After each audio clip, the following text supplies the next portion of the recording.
Саламатсыңарбы балдар? Кыргыз тили сабагын баштадык. Бүгүнкү сабагыбыз кайталуу сабагы. Мен бүгүнкү кайталуу сабагында силер менен үндүүлөрдүн классификациясына ошондой эле тыбыш жана тамга темалары боюнча кайталоону туура көрүп турам. Сабакка даяр болсоңор, анда сабагыбызды баштадык. Тыбыш жана тамга. Тыбыш сөздөгү кулакка угулган айрым үндөр. Тамга тыбыштарды белгилөө үчүн алынган шарттуу белги. Кыргыз тилинде 36 тамга, 39 тыбыш бар. Эми балдар, силерге суроо. Эмне үчүн тыбыштарды үндүү, үнсүз деп бөлөбүз? Үндүүлөр кандай жасалат? Үндүү жана үнсүз тыбыштар. Айрым тыбыштарды айтканда, өпкөдөн чыгып келе жаткан аба ооз көңдөйүнө келгенде тоскоолдукка учурабай эркин чыгат. Мындай тыбыштар үндүү тыбыштар деп аталат. Айрым тыбыштарды айтканда, өпкөдөн чыгып келе жаткан аба ооз көңдөйүнө келгенде тоскоолдукка учурап шыбыш пайда болот. Мындай тыбыштарды үнсүз тыбыштар деп айтабыз. Балдар, үндүү тыбыштар тилдин катышына карай жоон жана ичке үндүү, ал эми жаактын катышына карай кең кууш, эриндин катышына карай эринчил эринсиз, ал эми айтылышына карата кыска, созулма болуп бөлүнөт. Жоон үндүүлөр жана ичке үндүүлөр. Үндүүлөрдү айтканда тил өтө активдүү катышат. Ошого байланыштуу тилдин абалына карай үндүүлөр жоон жана ичке болуп экиге бөлүнөт. Жоон үндүүлөрдү айтканда тил артка карай тартылып, анын түп жак бөлүгү жумшак таңдайды көздөй көтөрүлөт. Жоон үндүүлөргө а, о, у, ы тыбыштары кирет. Ичке үндүүлөрдү айтканда тилдин учу алга карай жүткүнүп, ортосу таңдайды карай бир аз өйдө көтөрүлөт. Ичке үндүүлөргө ө, ү, и тыбыштары кирет.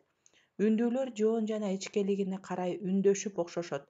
Башкача айтканда, сөз жоон үндүүдөн башталса, сөздүн уңгусу жоон үндөөдөн башталса, аягына чейин бардык мүчөлөр жоон үндүү болуп өзгөрөт. Эгерде сөздүн уңгусу ичке үндүүдөн башталса, ошол сөздүн аягына чейин мүчөлөр ичке үндүү болуп өзгөрөт. Мисалы, инилеримди. Бул сөздүн уңгусу ини, ага уланган мүчөлөрдүн бардыгы ичке үндүү болуп өзгөрдү. Балдарыбыздыкына, бул жердеги уңгусу балдар, ошондуктан бардык мүчөлөр жоон үндүү болуп өзгөрдү. Бир эле сөздө жоон да, ичке да үндүүлөр да катышкан учурлар бар. Бул көбүнчө башка тилден кирген сөздөрдө кезигет. Мисалы, адабият, кино, театр, мугалим, адеп жана башка сөздөр.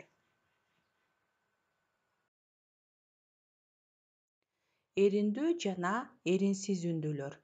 Үндүү тыбыштар эриндин катышына карай эриндүү жана эринсиз болуп бөлүнөт. Эриндүү үндүүлөрдү айтканда, эки эрин алга карай жүткүнүп чормоет. Эриндүү үндүүлөргө о, ö, у, ү тыбыштары кирет. Эринсиз үндүүлөрдү айтканда, эрин алга карай жүткүнбөй, аркага тартылат. Эринсиз үндүүлөргө а, и, ы тыбыштары кирет. Кыргыз тилинде үндүүлөр жоон ичкелиги боюнча гана эмес, эриндүү, эринсиз болушуна да карай окшошуп ээрчишет.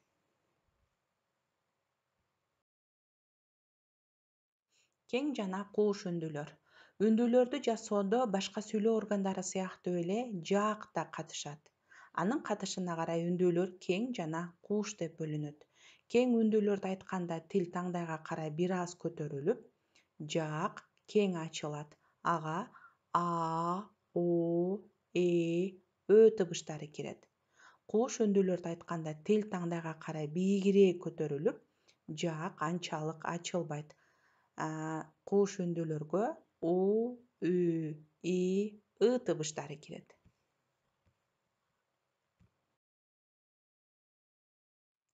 Кыска жана созулма үндүүлөр. Үндүн созулушуна карай үндүүлөр созулма жана кыска болуп бөлүнөт. Кыска кыргыз тилинде 8 кыска үндүү, 6 созулма үндүү бар. Созулма үндүүлөрдү айтканда кыска үндүүлөргө караганда үн белгилүү өлчөмдө созулуп айтылат. Созулма үндүүлөр сөздүн маанисин өзгөртөт.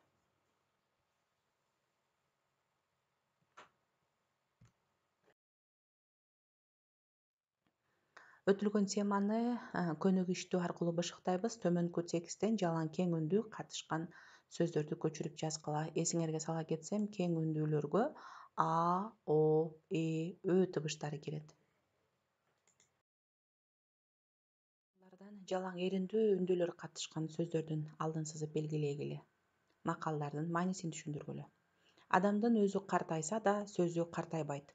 Акмактын 1000 сөзү акылмандын бир сөзүнө татыбайт. Ата сөзүн укпасаң, ажырайсың журтуңдан. Билимдүүнүн сөзү өткүр, өнөрлүүнүн көзү өткүр. Дааналык менен кыскалык сөздүн көркү. Ок жарасынан сөз жарасы жаман. Эми мына ушул макалдардан эриндүү үндүүлөрдүн алдын сызып белгилейбиз.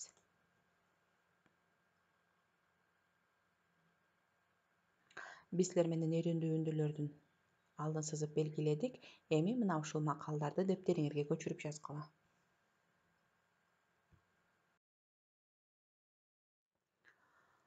Үй тапшырма.